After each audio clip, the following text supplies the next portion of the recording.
Hey everybody, Ptpop here with all four lobes of my brain securely bound behind my back.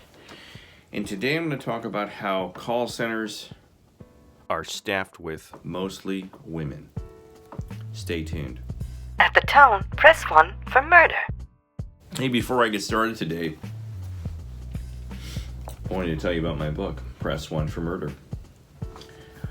This is a book, a fiction, that I wrote. And it's about a young man named Jeremy who works in a call center.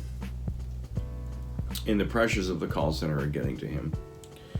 And the police discover that several of his customers that call into his call center on a regular basis have died. They've been murdered. And the police are in hot pursuit of Jeremy, trying to figure out if he is actually the murderer or not. They're investigating him, they're investigating the murders. Press 1 for Murder is now for sale in both eBack and paperback. Paperback and ebook format on Amazon. Sorry.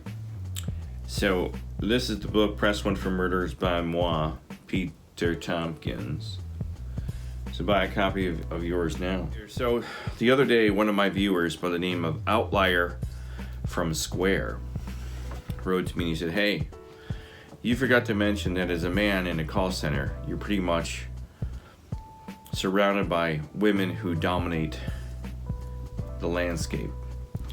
And they emasculate the men and make sure you never get promoted or get ahead."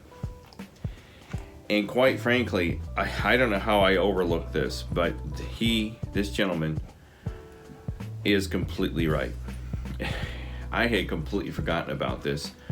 One fact about call centers is that when you work in a call center, you're working as a man, you're working in an environment that is almost 80%, if not more, staffed by women. Most of your call centers have managers, directors, assistant managers, trainers, human resource staffing people that are women. They're all women. And this isn't a stereotype. This isn't being sexist. This is an absolute statement of fact. Now his opinion was coming from the point of somebody who's more of a type A personality, who's trying to get ahead, who's driven, somebody who's trying to get promoted, become a supervisor and things like that. And he was saying that you're going to be emasculated and held back because you're not a woman. And because all the women are type A, or they're pseudo type A in my opinion, but I think he's completely correct. As far back as I can remember, after I thought about this, I realized that he was completely right. I completely forgotten about this. My first call center out of college in 1990 was a small telecommunications company in Cleveland. I worked in a call center. It was a small 8-man call center. And there were 2 men, myself and another guy, and 6 women. The oldest woman was a supervisor. And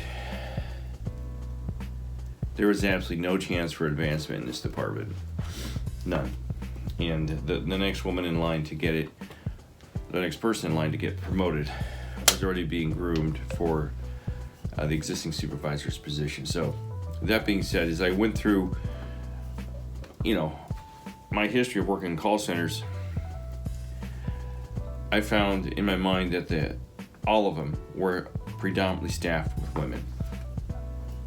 I'll give you an example. The most recent place I worked, last call center I ever worked for, was a place here in Cleveland. It was a year ago. And I was in a training class of approximately 35 people. Of those 35 people, I was one of 2 men in the training class. Everybody else was a woman. And I was one of 2 white people. Everybody else was African American. But that's just a Cleveland thing, because this area is, the African American population in this part of the country is anywhere from 40 to 60% in some areas. So, but the women thing I don't get. And I noticed that all the supervisors on the floor, with the exception of 1 man, all of them were women except for one man. And the one thing I've noticed about the men that do work in call centers in the positions of authority, almost every single one of them are very effeminate men. Now, I'm not saying anything derogatory about that, because I know the first thing in your mind is going to be, well, if he's effeminate, he must be gay. Well, that's not true. Just because a man's effeminate doesn't mean he's homosexual. But I have noticed that there's either very overtly feminine or effeminate men who are very flamboyant that work as managers, or they're the trainers. Now, they're nice men. I'm not putting them down or anything, but it's kind of ironic that the powers to be choose to elect women and put them into positions of authority, or men who are similar to women and put them in positions of authority. And you know what I'm talking about. I mean, there are effeminate men out there who are just like women. And if you're a man who wants to get ahead, if you're a man who wants to get promoted, if you're somebody who wants to do more than just answer the phones in a call center, and you work in a, especially in banking, your chances of getting promoted are extremely slim, especially in banking. When I worked in banking, almost every environment I was in, the women were promoted, the women were supervisors, the women were directors, the women were managers, assistant managers, the women all staffed human resources. If you want to get into human resources, it's almost impossible to do it as a man. Every human resources person I've ever dealt with is usually a woman who used to be a hairstylist. I have no idea why, how you go from being a hairstylist to becoming human resources expert, because there's a lot to human resources. It's a lot different than cutting hair. The one thing I've noticed about women supervisors versus male supervisors, I have had male supervisors. And as I've said in other videos, male supervisors are far superior to female supervisors because of their disposition and their critical thinking skills. When you're dealing with a male supervisor, their thought process is usually A plus B equals C. I see you're having trouble getting to D. Give it a shot and let me know how you do. Okay, you didn't get to D. Why don't you go back to C for a couple minutes and work on that, and then I'll come back over and help you get over to D. Hey, it looks like you got to D. Good work. You're doing a great job. Thanks for trying so hard. Men are more like coaches. Men are more like, they're not friends exactly as supervisors, but they're there to kind of help you out, push you along, give you positive reinforcement.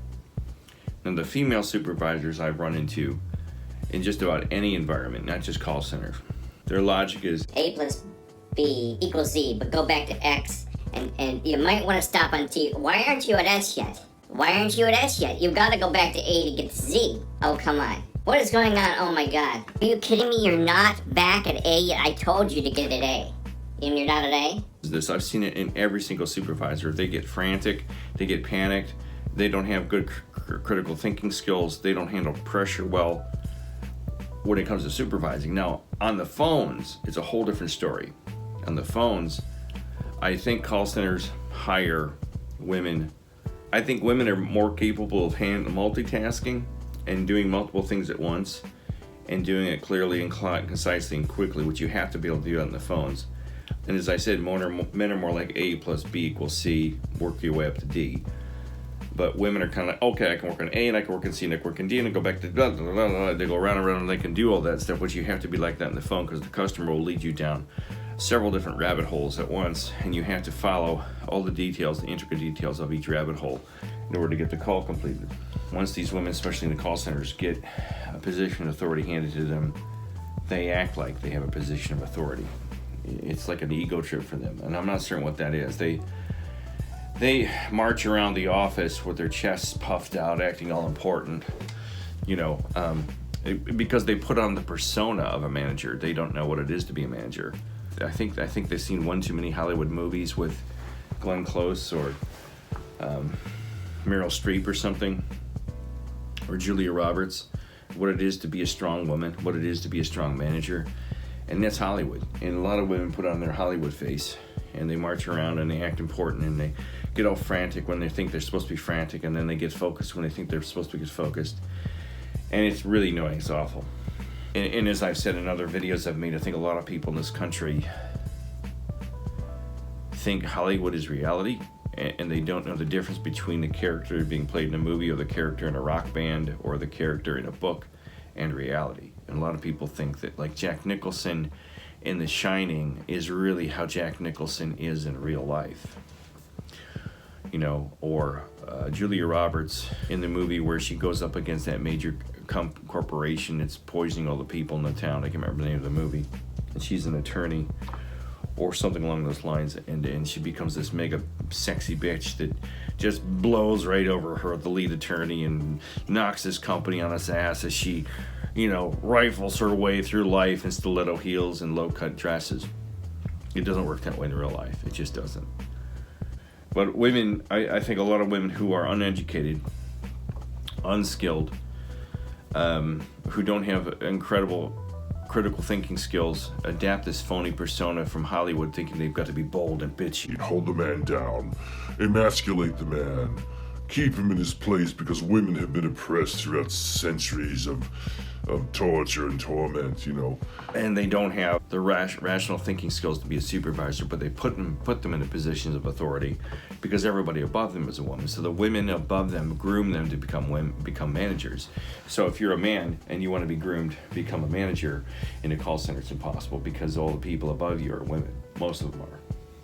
Especially if you work in banking. If you work in banking, you'll discover that even if you go into a bank branch, most bank branches are staffed entirely with women. And as far back as I can remember, even as a kid going to the bank with my parents, it was all women tellers, women managers, things along those lines. But in the call centers, it's the same thing. And it's almost impossible to get recognized as a man in a female-dominated environment because the women get promoted, they become managers, they become assistant managers, they become directors, and the entire hierarchy above you is dominated by women. And they only seem to recognize other women. When I worked at Wells Fargo, there were 2 male supervisors and the director was a man, but everybody else in that whole department, it was a huge department, was female.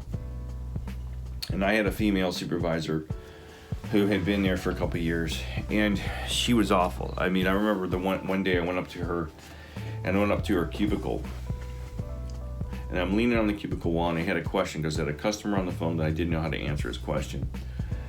And I couldn't formulate my thought. Now, I did not know this woman very well. We didn't joke around. We weren't pals. We didn't go out for lunch and dinner, so she had no basis to joke with me. Like if it was somebody I knew well and we knew each other for a couple of years and we could kind of make a joke, that was fine, but this was not the person. This was not a person that I had any connection with on a personal level in any way, shape, or form. We were strictly, supervisor and subordinate, and that was it. So I walk up to her cubicle, and I lean on the wall, and my mind went blank, and I forgot what the question was. So I'm standing on her wall, and I'm like, hey, I forgot this question, but, oh man. And she just is looking at me. She goes, I went, hey, never mind, I'll come back. I just walked away from the idiot.